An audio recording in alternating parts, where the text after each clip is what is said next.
Short form video, I know that Daniel's going to get into that with you all, but short form video is where it's at. So anything under a minute, obviously some short form possibilities can be longer than that, up to 90 seconds, but really focusing on that, one less than 1 minute video that can be cross promoted. And the other one that's very powerful, and I know Elaine is going to get into that, and that is influencer marketing. If you know of some people that are influencers in your region or your area that are willing to help you put content out to spotlight your farmers market, I would highly recommend connecting with them. 80% of consumers have purchased something after seeing it recommended by an influencer, because people believe in the real. Okay, not real Instagram, but they believe in the authentic approach, and they want to see somebody else talk about it and put it in their hands and experience it, right? That's going to make a huge difference. Instagram stories are really powerful and obviously time sensitive because they only last 24 hours on your Instagram. But again, there are ways to make your stories permanent. And again, this is something that people like to do. And what I mean by people and what they do is that users of social media, when I'm following an influencer, half the time I'm just going to go through their stories, just to kind of almost like a hot summary of like, what's going on? What are they doing? What should I be knowing? I will sometimes miss posts because of the algorithm and because, I'm just not on my feed all the time. But Instagram stories, I think, have a great reach. And again, the most important collaboration and reason why you collaborate on simply an Instagram story is because they are just really good about just grabbing people's attention quickly. Usually the influencer will tag your name so people can click and go to your page, follow you. It kind of goes from there. Instagram stories also are just usually a lot more eye-catching. They're usually like, they'll start with a really pretty picture, whether it's your product, the market, a short video of like, hey, guess where I am? The next slide would be, I'm at tagging that farmer's market. And again, building interest in a really like fun, more live way than just a static post. When I get to the market, the first thing I like to do is connect with everybody at the market, right? So I go around, does this vendor need help putting, does Mr. Gaskins need help putting his tent up today, right? Is it a slow morning, right? Does somebody need help backing their truck up? Some direction. Does this vendor have a sale today? But I go around and I connect with those vendors. Now that does a few things. It gives me some confidence and comfort about what's going on at the market, right? And that's going to translate when I decide to go live. It also establishes like a connection between the vendor and I, right? We haven't seen each other in 6 days. So this reconnects us. And it also gives me an idea of where they're at, energy wise, or where they're at as far as their sales, if they need some help getting more sales, or if they have a new product that they're offering. I'm now aware of that. I'm hip to that. And that's something that I now can present in my live, right?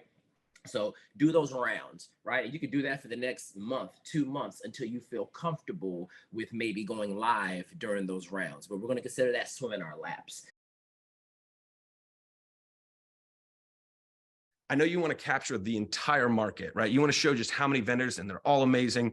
When you try to move too quickly and just slide all around, what you end up doing is well, it hurts people's eyes. You want to slow down, just slow movements. You may not capture all the market, but capture a row of vendors as you're just moving aside and then showing people walking in and out. That's a lot more helpful than a quick swivel. And then same thing, when you're taking a photo or say a video clip of vegetables and you want to capture, they have a beautiful display going across 3 tables. Don't worry about capturing all of that. Think about when you take a step and move forward, you're actually kind of moving things up and down. You can just start from one end, elbows in, and just move across real slowly.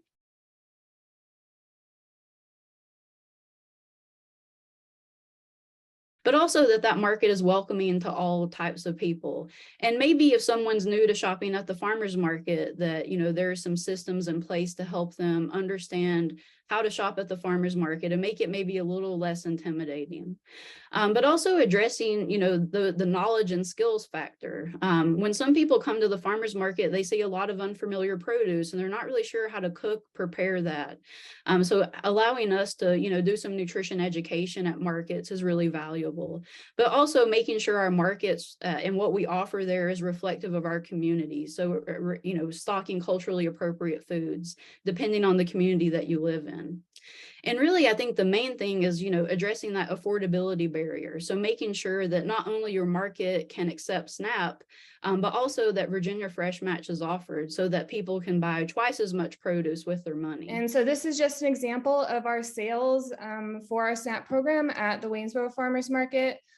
We had a SNAP program before Virginia Fresh Match, and that was 2016 through 2018. So you can see the difference between 2018 and 2019, the big jump that happened with our program. And I really believe that that was from the network building that Virginia Fresh Match was able to offer, and the resources that we had, and just being able to learn from others and get to know our community. Following up on what Megan said, word of mouth does remain the best way to let people know about your market and about your programs and things that you're doing. And we certainly utilize that. I run my mouth all the time and I talk all the time about the market and what activities we have going on. And I'm constantly, in fact, I am right now wearing my market swag, oh, wait, I should put that down closer. So you can see I have on my Birdhouse Farmers Market sweatshirts and what have Start you. by developing relationships with those community leaders, with those partners, and with your local media. They can play such an important role. Invite those stakeholders to visit you at the market. There is nothing that can take the place of having somebody stand behind you as people are coming up to your tent and swiping their card and getting their incentives, walking around the market and spending those tokens. It's just brings it down to a level that most people can really understand why this is so important.